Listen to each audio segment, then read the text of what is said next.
দেৰগাঁও বালিজানৰ অভিশপ্ত দুৰ্ঘটনাস্থলীত পুনৰ নিশা এখন 14 চকীয়া কয়লা পৰিবাহিতাক নিয়ন্ত্ৰণ হেৰুৱাই পথৰ কাষত আবদ্ধ হৈ পৰে।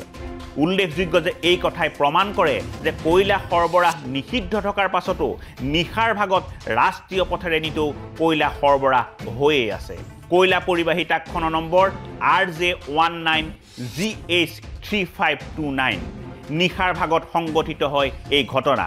3 জানুৱাৰী পুৱতি নিশা কয়লা পৰিবাহী এখন 14 চকীয়া ট্ৰাকৰ সৈতে এখন আল্টা বাছৰ মুখামুখি সংঘৰ্ষৰ ফলত সমগ্ৰ দেশ কঁপাই 12জনকৈ লোক থিতাতে নিহত হোৱাৰ লগতে প্ৰায় 30জনকৈ লোক চিকিৎসাধীন হ'ব লগা হৈছিল।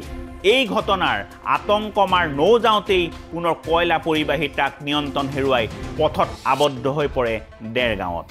এইটো ৰাস্তাটো যি ধৰণে বনাইছে তেওঁলোকৰ অলপ নেগলিজেন্সি আছে, কাৰণ অসমৰ ৰাস্তাত অসমত আমাৰ খুব বৰষুণ হয় আৰু তেওঁলোকে যিটো কাৰ্পেটিং কৰিছে, যিটো মেটেলছ দিছে তলত বোল্ডাৰ দিয়াৰ নিয়ম আছে, ইয়াত বোল্ডাৰ দিয়াই নাই, মেটেল মাৰিছে, ডাইৰেক্ট কাৰ্পেটিং কৰিছে। এইটো ৰাস্তা এই খৰালিত যদি এনেকুৱা বাৰিষাত কি হ'ব?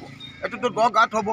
কিন্তু পাব্লিকে এইটো কি কৰিছে, নেশ্যনেল হাইৱে অথৰিটিয়ে মানে কি কাৰণে এনেকুৱা কাম কৰাইছে আমি ধৰিব পৰা নাই। আৰু আমাৰ মাননীয় মুখ্যমন্ত্ৰী ইমান চতুৰ মানুহ, তেখেতে এইটো তদন্ত কিয় লোৱা নাই? তেখেতে ল'ব লাগে তদন্ত, কাৰণ অসমখনৰ ৰাস্তা উন্নয়ন হ'লে আমাৰ দেশৰ উন্নয়ন হ'ব, অসমৰ উন্নয়ন হ'ব। এই ৰাস্তাটো যদি এনেকুৱা বেয়া থাকে তেওঁ ক'ত উন্নয়ন হ'ব? আৰু সেইদিনা 12টা মানুহ প্ৰাণ হেৰাব লগা হ'ল এই ৰাস্তাৰ কাৰণে। এনেকুৱা ঘটনা আকৌ ঘটিব, গতিকে এইটোৰ ওপৰত চকু দিব লাগে। আৰু আপোনালোকৰ সহযোগ থাকিলে আপোনালোকে এইটো আপোনাৰ মিডিয়াৰ থ্ৰু দিহে এইটো তেওঁলোকক খকিয়াই দিয়ক। এনেকুৱা ইয়াত কাম নচলিব, নহ'লে এই ৰাস্তা গোটেই বন্ধ কৰোৱা, বন্ধ কৰি পেলাই এই ৰাস্তাটো ভালকৈ কাম কৰক, আৰু নহ'লে বন্ধ কৰক। আমি বেয়া ৰাস্তাতে ভাল আছিল। চালকজনে কৈছে যে তেওঁ যিটো ৰাতি আহি আছিল, আহি থকা তেওঁ কোনো সাংকেতিক চিহ্ন দেখা নাছিলে, তাৰ কাৰণে দুৰ্ঘটনাত পতিত হ'ল। তো এইটো হ'বই।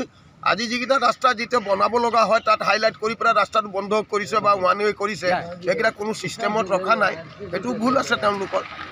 গতিকে এই ৰাস্তাটো মোৰ কথা হ'ল যে কামটো ভাল কৰিব লাগে। অসমৰ কথা, অসমত 4 মাহ 5 মাহ বৰষুণ হয়, আৰু খৰালিত যদি এনেকুৱা হয় বৰষুণত কি হ'ব? মানুহ ইয়াত চলিবই নোৱাৰিব, মানে হাল বোৱাব লগা হ'ব লাষ্টত।